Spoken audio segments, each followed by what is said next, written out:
Baiklah, Assalamualaikum warahmatullahi wabarakatuh.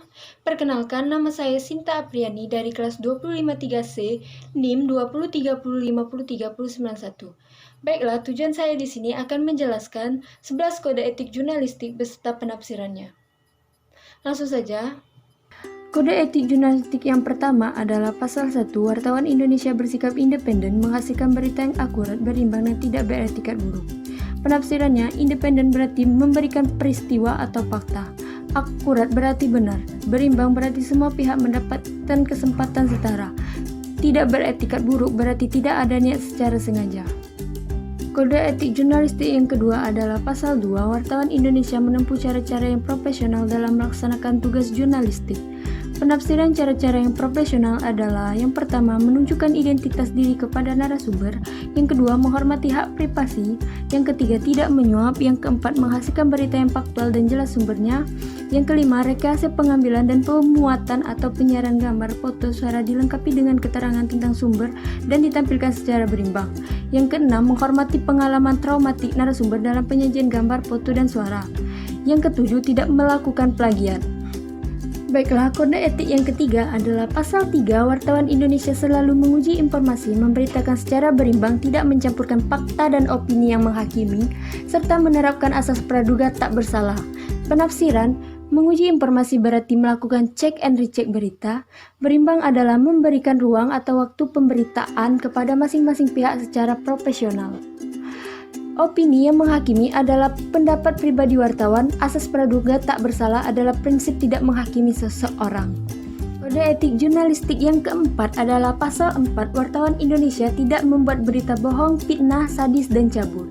Penafsiran, bohong berarti tidak sesuai fakta, fitnah berarti tuduhan tanpa dasar, sadis berarti kejam, cabul berarti menggambarkan tingkah laku secara erotis dengan foto, gambar, suara, grafis, atau tulisan semata-mata untuk membangkitkan nafsu birahi.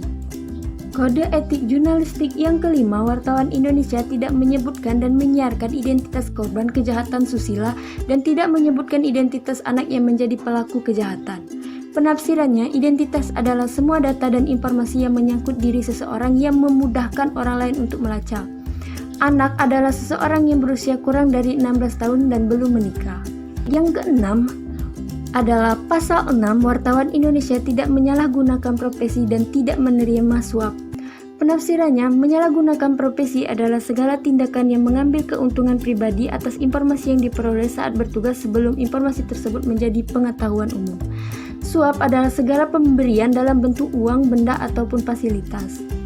Kode etik jurnalistik yang ketujuh adalah wartawan Indonesia memiliki hak tolak untuk melindungi narasumber yang tidak bersedia diketahui identitas maupun keberadaannya, menghargai ketentuan embargo, informasi latar belakang, dan off the record sesuai dengan kesepakatan.